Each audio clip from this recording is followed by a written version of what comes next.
Bonjour à tous et à toutes, on se retrouve aujourd'hui pour parler flop couches lavables. Donc les couches ou les types de couches qui n'ont absolument pas fonctionné pour nous, qui ont été très rapidement mises de côté. Donc vous allez remarquer qu'il y a quelques marques qui sont très connues, très reconnues par les parents. Certains parents les adorent et pourtant elles n'ont pas du tout fonctionné pour nous. Donc c'est peut-être le fait d'avoir des petits garçons, donc ça aussi il faut prendre en considération. J'ai utilisé ces couches-là avec 2 garçons. Peut-être que le fait de les utiliser avec des petites filles change un petit peu la donne et vont faire qu'une couche va être appréciée alors que nous n'avons pas réussi à les mettre à utilité. Donc je vais vous passer ici en revue de ces marques-là, de ces couches-là et je vais vous expliquer pourquoi elles n'ont pas passé le test. Alors dans un premier temps, vous avez la Smart Bottom. Donc la Smart Bottom, elle se présente comme ça, elle a un insert à l'intérieur qui peut être ou cousu ou qui se défait, donc celui-ci il se défait, il est monté avec des pressions. La première chose que vous remarquerez, c'est que l'insert il est très étroit, il est très fin, en plus d'être très fin aussi en épaisseur.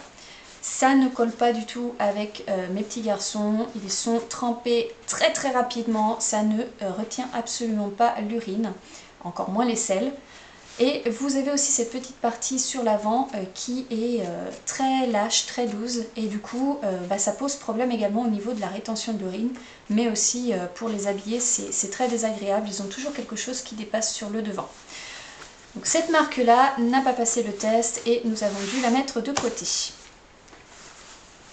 La deuxième marque c'est la Grovia, donc vous avez 3 styles cette fois-ci différents. Donc il y a ici les pull-up, donc c'est simplement la petite culotte qu'on enfile.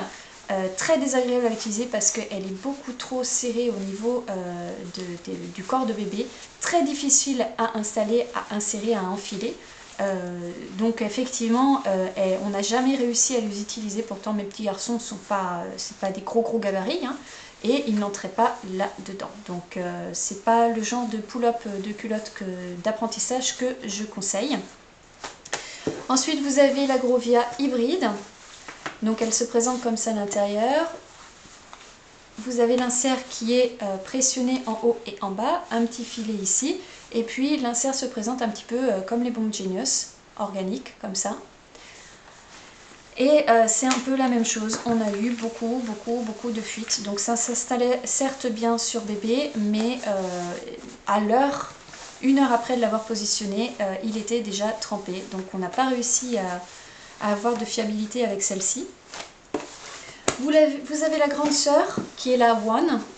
Donc la One, l'intéressant qu'elle a, c'est qu'elle a cette partie qui se positionne dessus. Donc vous n'êtes pas obligé de choisir entre les scratchs et les pressions, entre les scratchs, les velcro et les pressions. Vous avez les deux en un. Donc si vous êtes une personne qui préfère les scratchs, vous mettez ça et puis vous l'utilisez comme ça.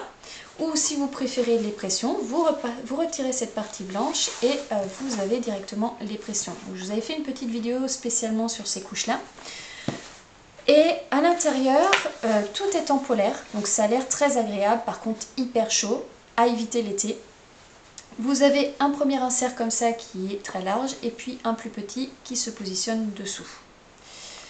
Et ça c'est pareil, énormément de fuites, ça n'a pas fonctionné du tout. Et puis on n'a pas pu l'utiliser non plus trop longtemps, donc j'ai essayé à plusieurs stades pour vérifier si c'était pas une question de morphologie, si en fonction de la croissance de bébé la couche était un petit peu plus utilisable, et non, puisque elle est quand même assez épaisse. Donc très rapidement on a trouvé la fin de cette couche là, sur les coudes je crois qu'il avait peut-être 16 mois, je pouvais plus lui mettre déjà, elle était trop petite pour lui. Ensuite vous avez la marque Apple Chic, alors ça c'est pareil, c'est une marque qui est très connue, celle-ci est en taille 1, vous avez la taille 2 et la taille 3. Spécificité de l'Apple Chic, c'est que quand vous l'avez fermée, pour être sûr qu'il n'y a pas de fuite, il va falloir tirer sur le haut comme ça pour l'ajuster au niveau du cuisseau. Alors c'est pas évident à faire, c'est pas très confortable pour bébé parce que quand on tire, du coup ça fait un petit mouvement là-dessous, ça peut irriter l'entrejambe de bébé. Et en plus on a tendance à quand même avoir beaucoup de fuites par rapport aux petits froufrous qui sont là.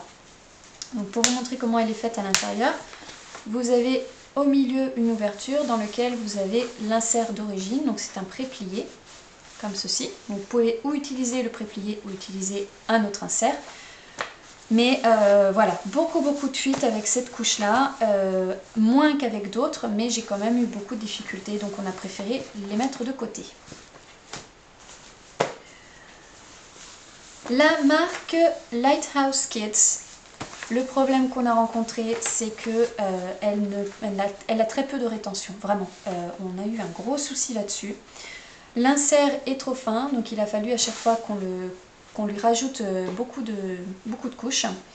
Et pourtant, ça n'a pas beaucoup changé la donne. Il y avait beaucoup de fuites. En plus de ça, au niveau morphologie, elle s'installe assez mal. Donc elle est très carrée. Elle a du mal à bien se positionner sur le corps de bébé. Donc à mettre de côté. Celle-ci, vraiment, je ne vous la conseille pas, cette marque-ci. Vous avez la marque Eco Deluxe. Alors c'est une TE3, c'est dans le même style que Hamac, mais quand même la qualité bien inférieure. Donc un des soucis qu'on a eu, c'est que quand vous fermez la couche comme ça, elle va très rapidement s'ouvrir sur les côtés. Et vous voyez ce que ça fait? Elle s'ouvre comme ça. Et du coup, des fuites, hein. Des fuites, et en plus ça gêne bébé, ça peut même le blesser un petit peu parce que tout ça va frotter, va marquer ses petites cuisses, donc c'est pas agréable pour lui. En plus, donc comme je vous disais, d'avoir des fuites, ce qu'on veut vraiment quand même éviter. Donc ça, c'est un gros problème qu'on va avoir, hein. Ça va toujours se déplacer. Et également la petite nacelle à l'intérieur. Je l'ai lavée une seule fois et elle s'est totalement désagrégée. Elle est devenue presque inutilisable au premier lavage. Donc vraiment côté qualité, faut éviter ce genre de couche là.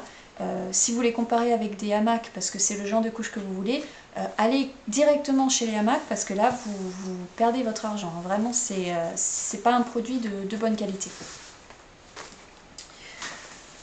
Vous avez ensuite les Totspots. Alors c'est pas cette couche en particulier qui m'a posé problème, c'est une couche plutôt V4, V5. Donc je vous avais fait une vidéo, je vous mettrai une photo un petit peu ici pour que vous voyez le genre de couche. La couche dont je parle, dans la marque Totpots, elle est extrêmement épaisse et désagréable pour bébé. Ça lui fait un énorme popotin. Je pense que c'est probablement la couche qui est la plus épaisse pour bébé, donc vraiment la plus désagréable à utiliser. En plus d'avoir des fuites, puisque c'est que du microfibre. Donc comme vous avez vu pour la petite vidéo où je vous parlais des inserts, de la matière des inserts, la microfibre, par pression, ça part sur les côtés. Et c'est le cas de la Totpots en question. Donc vraiment, c'est une marque qu'on a mis de côté. On a un petit peu plus apprécié l'utilisation de celle-ci, et encore, c'était pas le top. Donc la marque Totpots, de manière générale, je la mets de côté, c'est pas une couche que je recommande. Et enfin, vous avez les Fuzzy Buns. Alors les Fuzzy Buns, c'est un petit peu différent parce que j'aime certaines de leur type de couche, mais nous n'avons pas apprécié celui-ci. Et la raison, c'est qu'on a eu beaucoup de fuites sur les côtés par rapport aux coutures ici. La partie en microfibre, en polaire, elle est mal positionnée en fait. C'est-à-dire qu'elle va se remplir d'urine par capillarité. Et du coup, elle va se retrouver au contact avec les petits habits et ça va créer des fuites, de l'humidification très rapidement. Alors c'est vraiment dommage parce que c'est une marque que j'aime bien. Donc là pour le coup, on parle vraiment pas de la marque mais de cette couche en particulier que je vous recommande d'éviter, hein. Vous voyez, il y a la partie microfibre, elle va trop sur l'extérieur et donc elle rentre en contact avec les habits.